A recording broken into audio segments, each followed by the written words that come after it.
po, ako yung Coronel, taga Pulong Santol. And ako po masyado kong concerned not only about my barangay in Pulong Santol, and I drive around Bora, Yaliwan lugar. Maski ako puman ng kulay, I just wanna let you know ako mapakyanan po. And I'm not scared nor mag-hesitate na sabihan yung dapat gawin. Ikayo po, I respect you as local officials, but then, dapat pong tao na magreklamo karing kanals, lalo na, in my case, King Pulusantor po, kanya minsan, there was a time, if you remember Vice Mayor Godoy Capacanta, when I asked you to please visit Pulong Santol, and I really thank you so much then when coming there, and you saw and you smelled for yourself, you saw what the problem was. It was really terrible, and until this time, I would like you to please visit, come and visit, more especially since Mr. Carrion is the one in charge for the environment. So maybe you better please take a look. And I'm so willing to help you or go with you and point out to you which places need to be looked into and you should resolve or we should do something and resolve that problem. Because they're stagnant. It's so stinky, very awful smelling, and that can cause dengue, especially to the children. Talaga pong mas kami mabulok. Kami, dapat mabulok, you know. In my case, papalinis people po, we pay some people to clean our canal, you know. Whereas, pagka-apo mo po, may somebody, nung nino pong in charge ng kaya, detang tupad or detang mamalis, because they only sweep the one on the side. So I'm not sure really who's in charge of the canals. But there was a time, or many times, as far as I remember, nagigit ko po, at ang beses na may pag-palinis ni Kai, ni Barangay Kathleen Gamboa. And he spent his own money, just so you know. Wala akong limabang official na they spend their own money to help out the people. So, anyway, already po yung concerns ko, that's the first one, which is the drainage and canals in Pulong Santol and Bago sa Kanan. Ang sabi niya rin po, Mr. Ronnie Mercado, and napapunta pa rin, if you notice, of course, maybe you see or you notice whenever you drive, like coming from Pulong Santol or Babasaman, ang imitang kanal, like going towards the market, itang esulok pa kanya, every ating, what do you call it, sa lapong niya labita, like, this is going to the market, this is like going to Babasaman, going to Pulong Santol. Itang kanal ka rin po makatambak ang nakabulok. So I already asked my cousin, Vincent, Luzon is my cousin, my grandma and his grandma are sisters, so we're cousins. Lagi kaya kakayan, sabi na, either kaya ito o ang Ronnie Mercado. But anyway, that's one thing. Anyway, may pa po naliwa kung kaya, maybe I should just read them, and then you can please comment. Temple lights needed in or by Hacienda Dolores going to Clark from Flora and vice versa. And also some areas in Mancachan. Kasi po, madalundong, in my case, when I drive from Clark, I feel unsafe po if I drive madalundong. Like, nung Manila Clark in Clark, going home, dumalag Hacienda, kita Mesitex, madalundong po. Malambak ko na po sinabi, kaming pinabas mo naman kahit manang ka. So, I don't know if it's Guerra's duty or responsibility to do those lightings o maski solar mo at least makatipid ng kuryente. And third one. Then po motorcycles and tricycles lane. Pwede po bang mag-request na siguro possible kayong gawang ordinance or maybe like of lines or ask the na ating maging police or traffic enforcers. In my case po, dito na ako may gasa-gasa. He just cut me off. So when I drive, ako po, I'm just trying to save them from getting an accident. Kasi they motors, they just go overtake the Casaganandoran trucks, which is really unsafe. So when I drive, I really go farther left. Ang alit ko lang palabasan. That's trying to avoid them have an accident. At kita mo po kayo ng gawa kanta. Maski mo kita mo kung magsabi kong mayak, kaya kayo nung insurance kayong safety. At po yung halong, talking, malwala siya po. There's a way for them, the motorcycles, kaya tala po sana ang bandang right. Anyway, malwala siya yung dalang ka rin. And another one na malwalas pa niya, itapong kayong mga kaatyan mo naman, medyo malwalas yun. Again, natin nakagitang by the bridge, bigla nakapang-overtake. Makakain mo kayo kaya ha. Kaya madari niya yung mamusina. Sometimes, ako mag-drive yung limuan, kita ko, puros na ang mamusina. Tinamiri kaya ako mamusina na kasi Kenny, unfortunately, dapat kulang tamang disiplina. Let's admit it. Dapat kung aling madisiplina.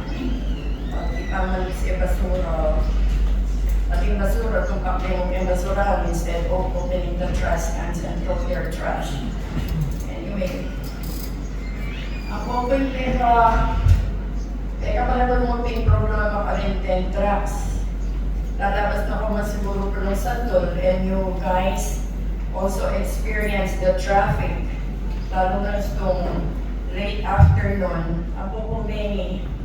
At itang po kaya nagawa kanda, karang truckman. Minsan, masyas lang naman buntok din. I don't wanna point anybody, pero ding mga truckers talaga pong masyas lang buntok. Sabihan mo na truckman, they still go out. Or magparada lang, alam mo ng makaanak ko, o tamayari ni truckman, they can just go. They occupy the whole half ng street, the road in Santol. Nung ating pong emergency, matay niya may pasyente, they cannot pass through. Ito pa po, yung pong hospital, it's been under renovation, so pumupupan pa pila na mayari ito. Pwede po kaya magsabing mayap, ninong pwede tamang magsabi, maski po sa mental jam din ang kinara, itamog din nung mag-park and tricycle o nano, it's really an eyesore. Ang popitang malapit kay Flying V, talaga pong sira-sira yung dalan. Di kaya naman yung dapat cemental or maybe put on asphalt, pwede either cement or asfalto. Kasi hindi naman siguro ito kasi karitang na mo. Ang po itang, this is also about the traffic. Ito pong main concern ni tamang traffic, kayo mag-drive kayo. I guess everyone here drives. So, ito pong may traffic, ito pong kitang kanto ni King Flying B, itang going to Dockwing, ang pong Santol, going towards the circumferential road. Makalanong tanong po kayang result in one more. Sorry, there's 3 more. I'll be quick though. But anyway, dito pong landfills in Planas and Mitla. Nino pong mitibalo kaya kayo offhand nung bilang lang banwamen, or can you maybe do an ordinance maybe talaga pong makasakit to, o kiti karakal lugar, o kiti borak daw sa basurahan daw. Lalabas la pulong santo, lalabas la dila-dila, you can see the dirt patak from behind kingulo ni truck na talagang magulo. Minsan na sa ganang pula, magulo po talaga. Nakasakit po. I'm more concerned kay health na rin tao. Like, I will say it again, lalo na po kami na anak.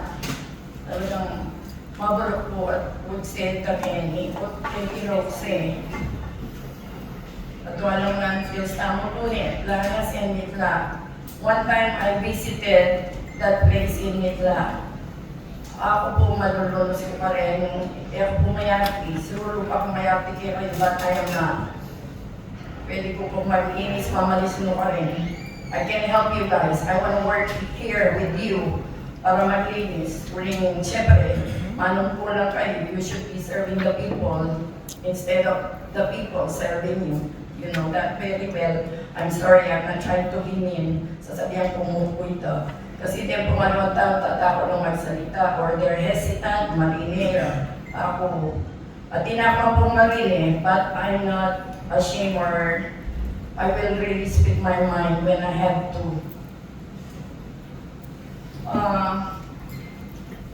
Metong pa po, ining prime water po.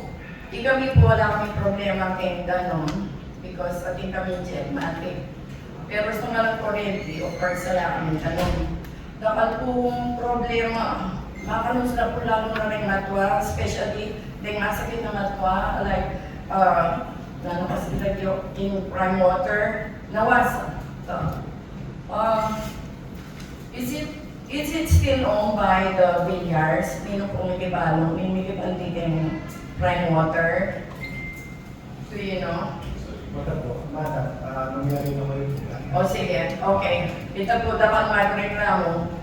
Ako, ikit ko pong tuto mismo kasi nita ko po kung ganito king Dominican Eskwela. Paano yan po tayo ang inyong bed? Tapong Dominican School. Tapong Dominican School ay every now and then I go there kasi po kalo po rin madre. Manuala ko po malimimbat. Manuala ko man po dati may madre pero limal ko. I'm active now kay December. Pero I still go kay madre lalo na po. Itang lugar ito ay was donated by my cousins in Coronel, the whole place. Ito pong building, school, itang visitas, the land, everything po. So they asked me, my cousin, Teres Coronel Santos, she asked me to check kasi ating paging Manila. So, namin kayo nung naman dapat magawa o ma-repair.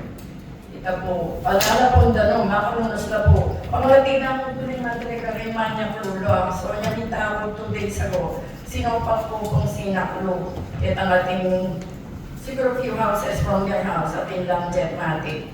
Uling ng palangirit na naman ito. Kung siyempre, apat lang po rin madre ka rin, ala na mga lalaki ka rin mangwat, you know. So I help them out. Sana po ma-resolve lahat na kang magreklamo kayo ganun. Itong pa po, ulit na ako mong ito po. Anyway, tungkol po ko rin panulo. Kaya kung po ba nung people sa tulmo maligyari ni. Then panulo, especially the insulin, o kailangan na pong quarantine Vice Mayor's Office. Po ba pwedeng since atitawang health centers, they should just be put in those health centers instead of the people na magtapaki, mag-tricycle, not everyone has a car. Mag-tricycle, then pumaliwa. Talagang katulong manutos na mo. Sana it's much easier no at ilungan po ko rin panulo cane centers. Mo ba namin dahilan? Tsaka I really don't know, but I asked myself what's her name? Rafael. Lorna Buwan. Yeah, Consejera Lorna Buwan. I believe and heard she's the one assigned on those medicines. At tilo po kami kay Balena, so ako kay Laksa. And alin naman manong pula ni Laksa. Elmer Laksa. So makanya po yung balita. It's only hearsay, so I just wanna know the truth. Nung hindi ba? Siguro lang pandali pa yung hearsay niya. Yeah. Pero itong sinulat yung paper receipt ko, naaalala ko ngayon, pero okay yung... Yeah, I'm done. Na meron po, meron. Sige po, okay lang po. So, No, bisan I'm sorry. I only added two Okay. items. Sige po ma'am, okay na po ma'am. Yeah. But sir, Lastly, Opo, ma'am, may I opo. please ask, because every time I speak with someone, I document everything. Is there a way possible that I can get a written reply or comment or anything in writing nung namin pong agawa yung kareni pong concerns ko? Wait mo, thank you very much. I waited so long for this kasi po. Thank you very much for listening. Opo, kanang po agad ma'am Olga Coronel. At bilang concern ko siya, may kaya puso, tuwing na rin kaya anyawan. Sige po, nanong number 1 po kasi kitang delegates. Oh my God. Mag-request namin. Ma'am, Thank you. ma'am. Yeah, I really appreciate your time. Okay Thank na you. po, ma'am. I don't mean to be a good, pero sabi ko break sabi yan. Opo, ma'am.